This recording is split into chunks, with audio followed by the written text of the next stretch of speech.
Well, good afternoon to you. Just before lunch, as has been suggested, we're having a bit of a look at a case study which is really aimed at demonstrating how we've been able to leverage BIM and obviously the BIM-MEP Australia template and really leveraging for delivery of design outcomes. And it's really not only about large projects that I want to talk to today, but it's also about some of the smaller projects as well, and to think about what that means.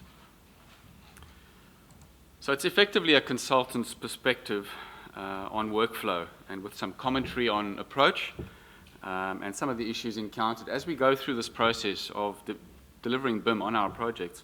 What does that mean for us and what are the implications? So whether you're an experienced user or someone who's only recently begun this whole journey of BIM and adopting that within your organization, I trust this perspective will be helpful, as its intent is a real-life example on not a massive project, but a relatively small project. So by way of introduction, let's go back there. By way of introduction, a bit about the journey that Wood & Grieve has undertaken as we've adopted and developed our BIM capability. As hopefully most of you know, we're a national consulting firm and our business is spread all throughout Australia. But our adoption of BIM really started in early 2008. And it's really hinges on finding new ways to solve problems. It's really a strong driver for us within our business, finding those tools to bring some efficiency to what we do. And so Revit was first used in our office in 2008.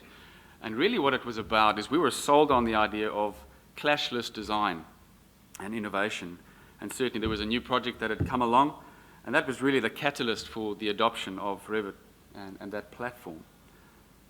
But the project was really the start of that journey, the start of that process. It produced a really good coordination sort of philosophy and prospects for future jobs, and the experience allowed us a strategy, or to put a strategy in place for its implementation. But really what would happen, it would take another 3 years for us, a lot of persistence, a lot of hard work by many countless individuals to develop some of those workflows and to develop some of those families and templates which would allow us then to deliver BIM on our projects. And looking back now at our early projects, it's quite amazing to see how far this journey has actually brought us. And as we look at what's being presented today and tomorrow, we can just see what is on the horizon for us as engineers within the industry that we work. So as part of that very first project that we looked at, there was a whole lot of existing ductwork, for example, that we needed to understand the size and location, and we extracted that information from a 3D CAD survey drawing, which is effectively the primitive sort of 3D scanning technology that we see at work today. And our adoption of a 3D modeling tool allowed us then to coordinate our design works and interact with building elements in a way that we hadn't done before. And so as we developed our capability, it meant that we had to think about what our approach was. What was our approach in terms of team structure? What was our approach in terms of workflows? And so there's some key points to note when it comes to that, which I guess for us are a bit of a point of difference in terms of how we were doing things. So the first one there was really about setting up ourselves to encourage traditional draftees to upskill themselves to engineering capabilities, and then also, together with that, having graduate engineers become BIM proficient from day one. And it's effectively a collapsing of those two roles that we've traditionally seen within our industry. What we've also found is obviously having to develop our own MEP templates to automate the setup of projects. I think that's pretty consistent for most organizations. And then it's really about the integration of engineering within Revit.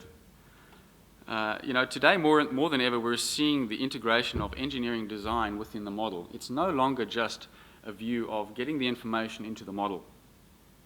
The traditional draftee of the whole picture of him inserting elements into a model, I think those days are gone. We very much have a scenario where our design engineers are working in the model in a collaborative way, and design is taking place as they're doing that. So engineering design is now part of our workflow.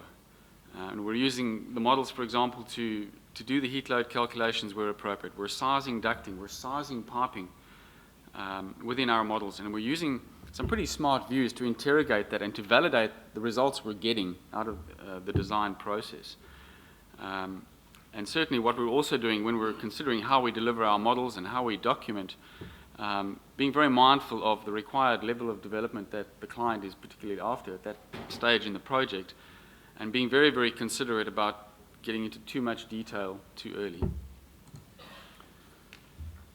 What that also has required us to do is to really continue that development process. It's one thing to say, well, we've adopted the technology, we've upskilled ourselves, and now we understand how that works, but it's an ongoing process. I don't think this process for us ever ends.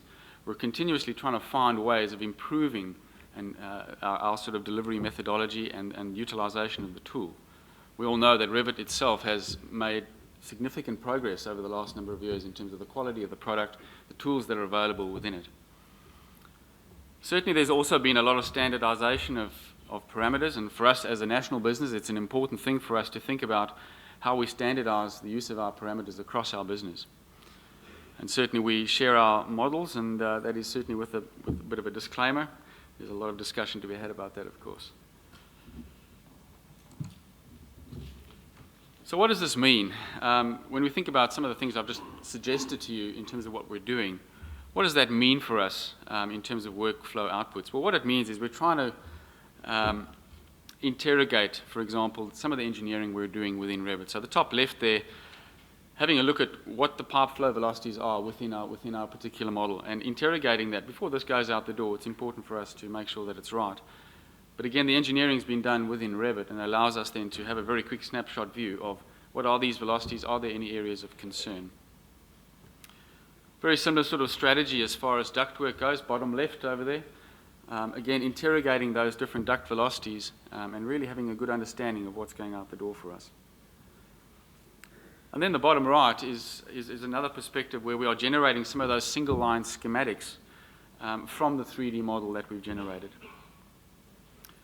It's probably worth emphasizing at this point as well that there are no substitutes for good engineering design skills. Right? We can utilize a tool that is immensely capable, but if the inputs are poor, the result is potentially going to be poor as well.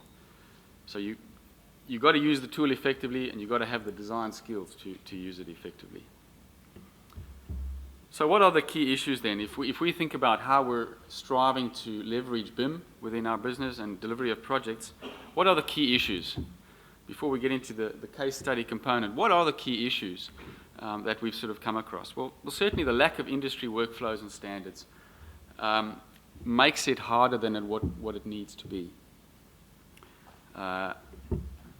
When we think about lack of really good manufacturer content, and certainly there are some entities out there where the content is really good, but there's the other side of that argument as well, where there's a lot of very poor content. When we talk about, for example, a manufacturer content that has imperial parameters and we're working in metric, there are all those kind of issues to deal with.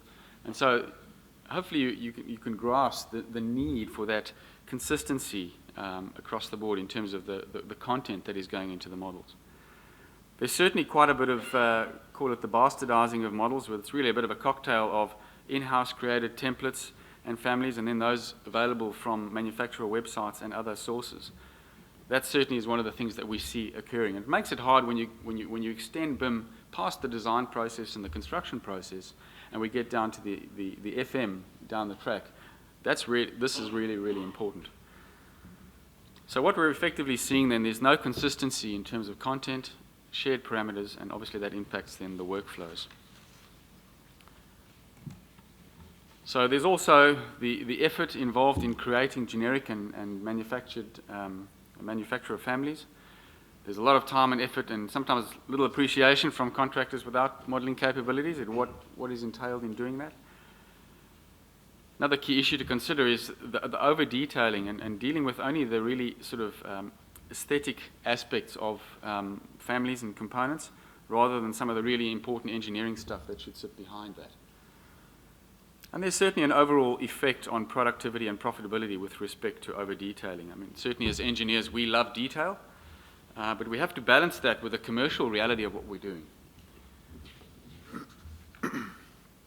So when we start thinking about possible solutions, just before we get into the case study that Jamie will take us through, when we sort of looked at this and said, right, well, there aren't some clear standards, and this is way back when, we needed to think about what are those solutions in terms of making our workflow work for us, and how do we collaborate, and how do we share data, and how do we get that process more efficient.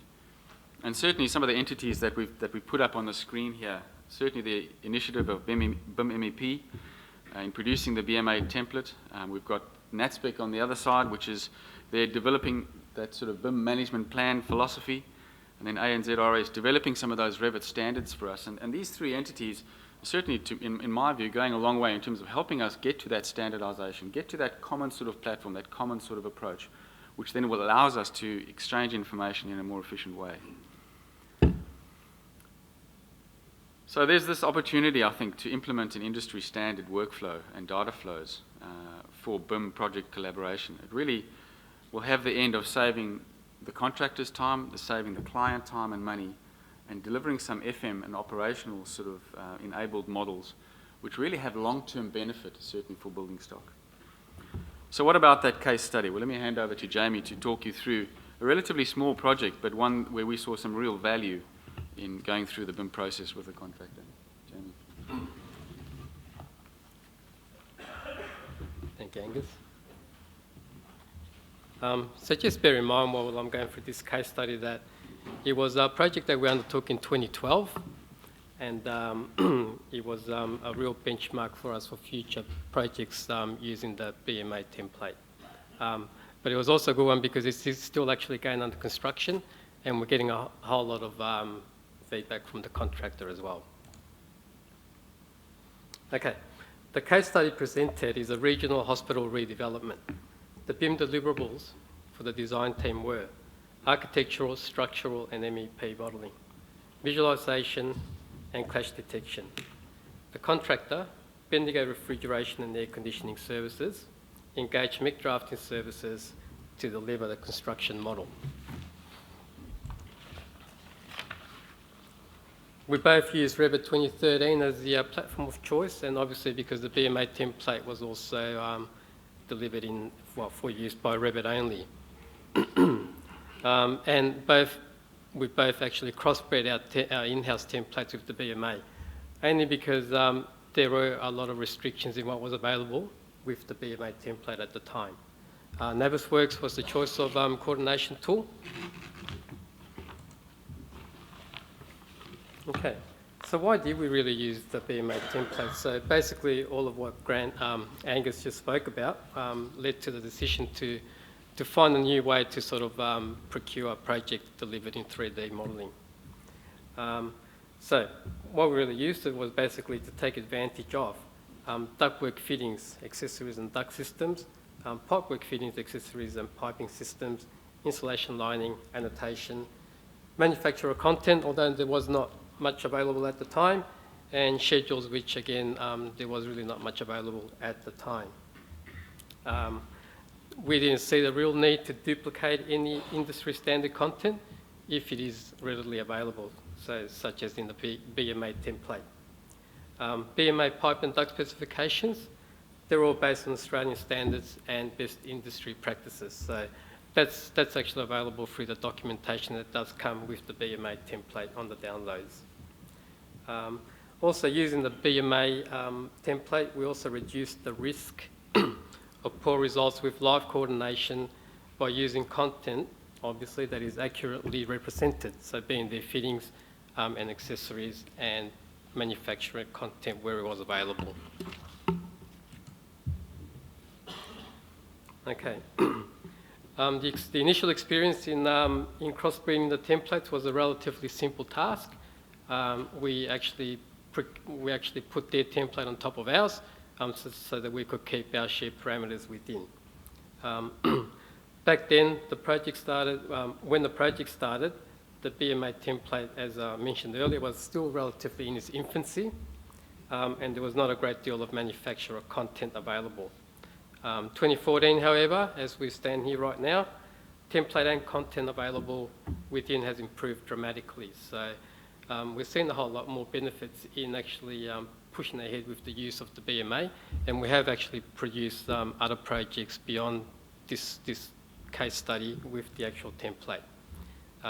So this screenshot is actually based on current templates and views from the actual content website.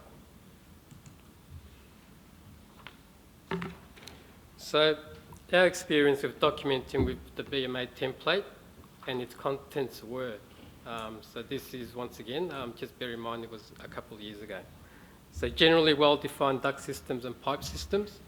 There was a lack of manufacturer content back then. The relatively good view templates, but needed some modifications from our end, just to make sure that the views showed up correctly. And the impact on productivity did not really factor in on the design documentation at the time. So once again, this is all basically due to the fact that it was still developed, was still undergoing development. Okay. This slide actually shows what Wood and Grieve are able to produce with some of the BMA content and the in-house content that was available back then. And how we use Revit capabilities for documentation, and in particular, the use of 3D views, which I think is quite a smart tool to start using on your documents, and the use of colour schemes. So these benefits of not only the Revit software itself, but also the tools available through templates such as the BMA, actually make documentation a bit more visual to the end user, the contractors, and make life a bit easier, I guess, for the engineers as well.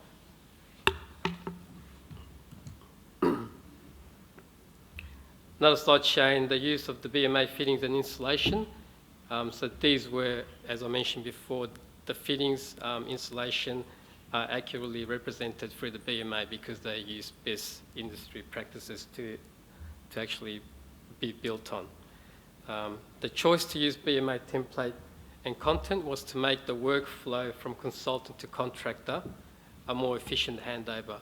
So this is now we're leading on to, we're actually going to hand over our model over to the contractor, who was also Revit capable and was also keen on using the BMA template. Okay, so now to the contractor. MEC Drafting Services and their experience with our model.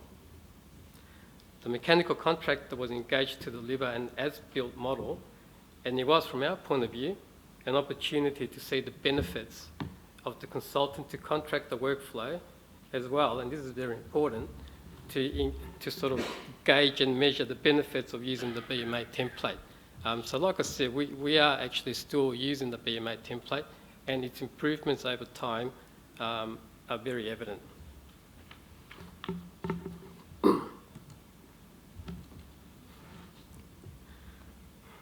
So this is what MEC Drafting Services commented about their workflow and their experience with our model. Our model had well set up families and information within. MDS also used in-house created template crossbred with BIM-MEPAUS for production of workshop documentation. MDS used the WGE model information as a basis for their workshop documentation. So that's very promising to hear from a contractor with respect to a 3D model. It actually just goes to prove the point that something designed properly can actually be reused.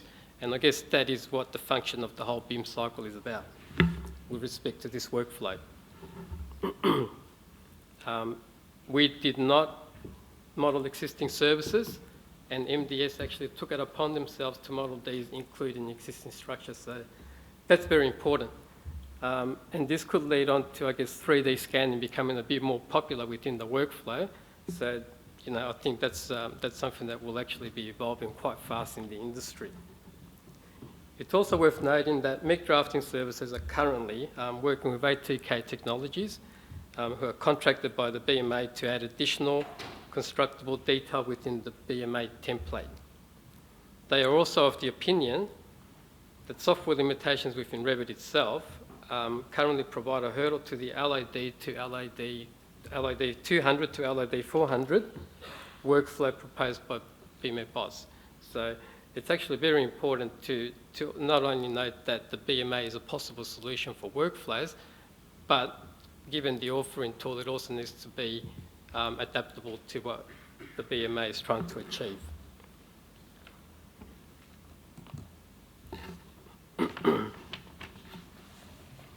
Okay, so the design structural steel model was used well into MDS documentation, and modifications to the shop model were required once the workshop steel model was made available. So they did not have that live structural model to actually be able to fully coordinate in a live sense. Okay, so the steel workshop model was made available in CAD 3D format, which posed functionality issues with Revit, as you all would know. So I guess Revit users would appreciate this comment. So very important in BIM projects that maintaining live Revit models is important and critical to construction workflows.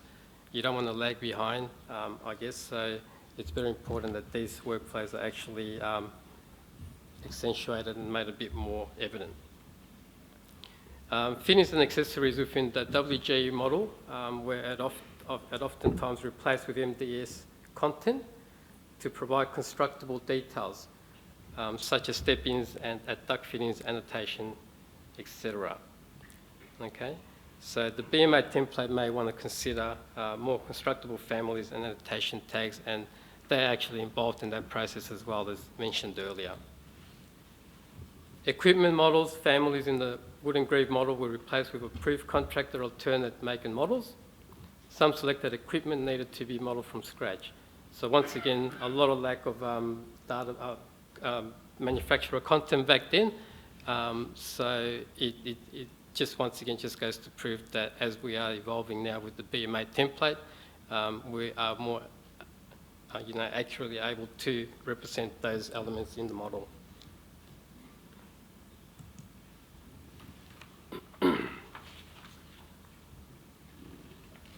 Pipe work within the wood and groove model was indicative, and valves not shown on pipe work. We actually opted to do traditional documentation with regards to pipe work, only because we did not have all the available accessories for piping available at the time. So we just handed over the traditional schematic that consultants would do. It's not to say that we do that now. Equipment families require shared parameters to allow automatic scheduling within Revit. So shared parameters is actually a big deal with respect to documenting in Revit, and it's actually a bigger deal if you're going to be managing it within a template. Okay, so this was actually a result of using downloaded families from our end, from international websites, as well as in-house families that we actually produced, and the transfer of project standards from our obviously our template and from the BMA template. So we actually caused a fair bit of headaches to the shared parameters list. There was a cocktail of shared parameters list, and at times these will duplicate and just makes life a little bit hard to produce any sort of sensible scheduling from it. They mentioned that coordination clashes between mechanical, electrical, hydraulic and fire were evident within our model. Other trades did not provide workshop documentation, so the other contractors and trades, to allow further coordination. So fortunately for the building industry, the BMA initiative is currently working with other trades, representatives and work groups to include a full suite of building services template. So we hope to see that fairly soon rather than later.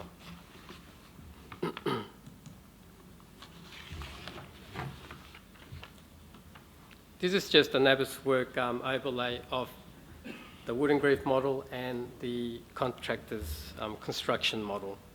So pink being the wood and groove model and blue being MEC drafting services. So you can clearly see that there's very little variance in the two models. So that was actually a big sort of bonus for us to be actually visually see that with the two models compared to each other. The most obvious changes actually related to changes by the structural trades due to delivery of a structural steel model late in the piece, and better defined families developed by NDS for manufacturing, fabrication and prefabrication. So they understand their trade, and it was in their obviously was in their benefit to produce the right tools available to them.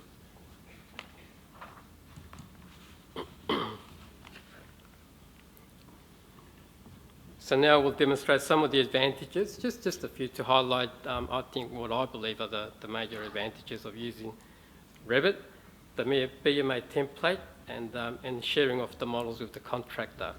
So once again, so the case study is totally based on this workflow.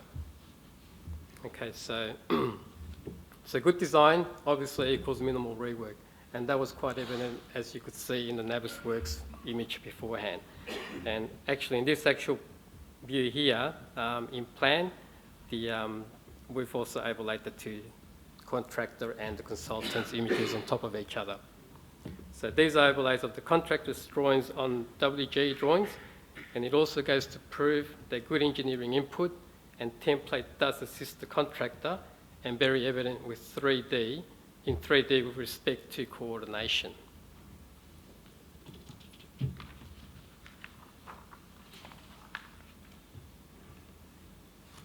Very interesting picture, this one here. So from the design model to the construction model, and then finally we've got some final some photos of the as-installed conditions. So it's actually it's a clear win-win situation for consultant to contractor to the end user and the client. This also leads to prefabrication, better project management on site for the construction team. This particular plant room, just a bit of a word in there, for example, also had some phasing associated with it, which added that extra challenge of Revit documentation, and which we believe the phasing should also be included as part of the template.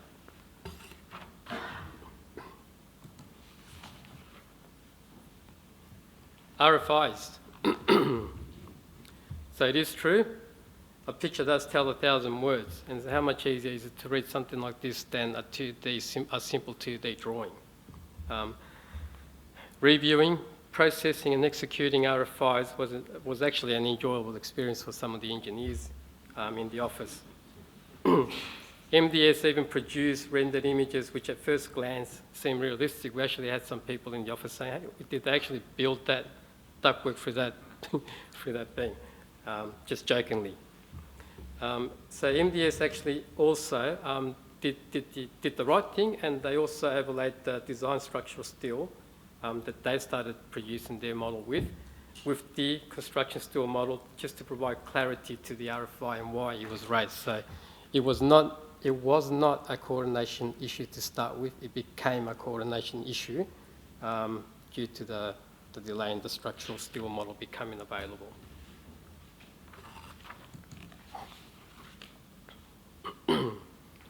Reviewing shop drawings. Another benefit of the 3D technology available through Revit, but also through the workflow of using the content in the BMA template. So reviewing shop drawings, verifying manufacturer's content, spatial requirements, engineering criteria, maintenance and clearances was relatively easier to process and approve. So once again, this just facilitates easiness and I guess efficiency in a workflow from consultant to contractor, and in the reverse as well.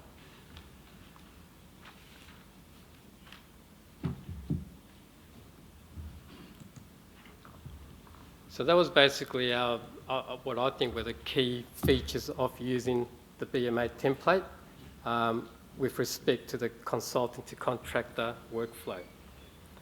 Having explored the consultants and contractors' experience with workflow and using the BMA template, here's what we would want from the BMA template. Generic families for engineers.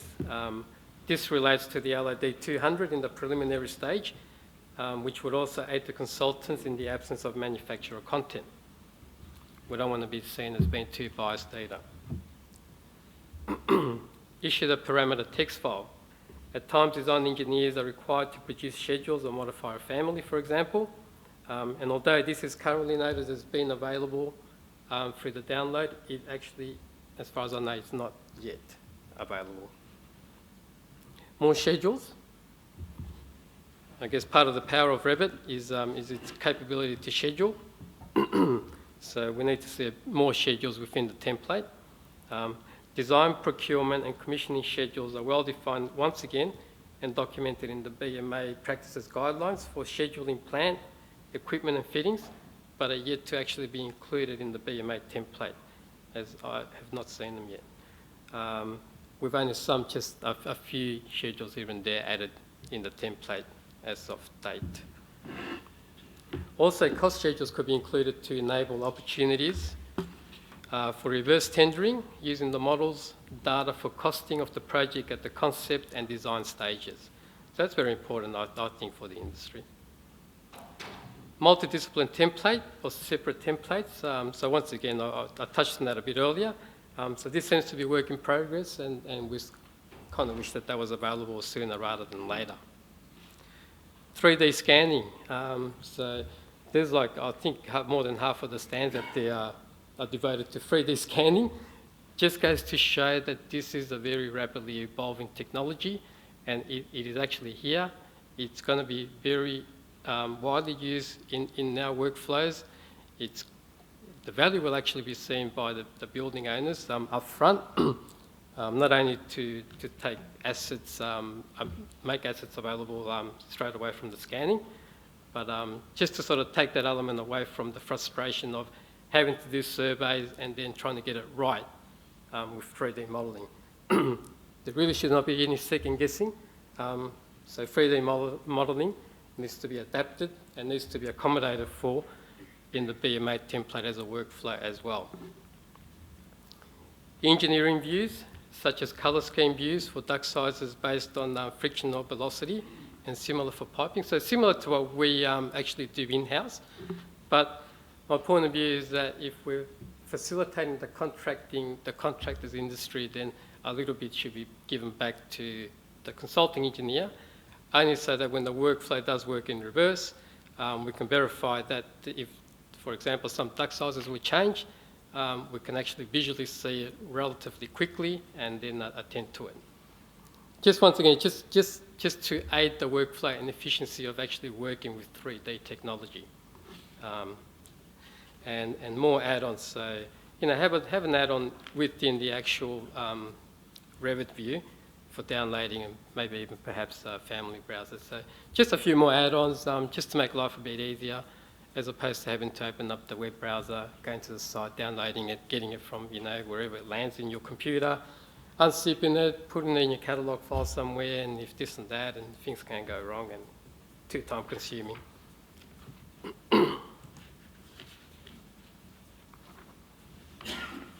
Also maybe perhaps include operations enabled parameters such as COBE or similar. It doesn't necessarily have to be COBE, it just needs to be something smart that will facilitate the process through to FM. Navisworks appearance profiler file. Okay, so the Revit template has defined colours for coordination, so why not apply Navisworks workflow as well? It just makes sense. So I guess I'm trying to make the BMA team a bit more aware that, okay, you've created a Revit template, but there are other workflows associated with it that may need to be accommodated. And as of lately, just a bit better feedback and response time from the content team, sorry to have to say, but it is something that's very important to the industry. Okay, so maybe even I might suggest maybe set up a template forum on the BMA website, a LinkedIn group, maybe like a Twitter account for live feedback so that users can actually help each other out. Okay, I just feel that this area of service could be better managed for everyone.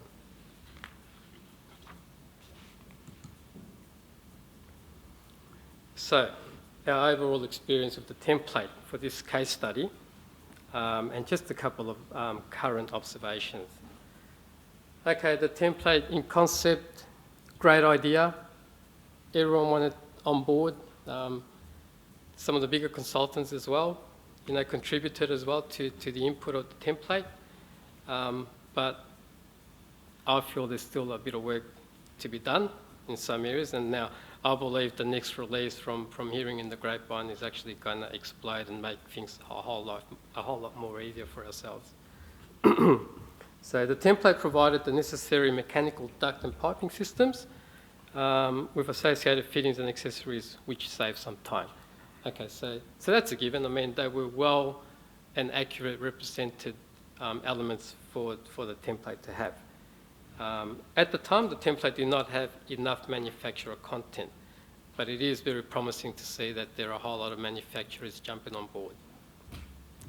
The consultant to contract the workflow was one way. We delivered the model. We never got the model back, but that's okay. We got very good productive drawings that were very visual, very informative, and very hassle-free to process within the office for, like I mentioned before, shop drawings and RFIs.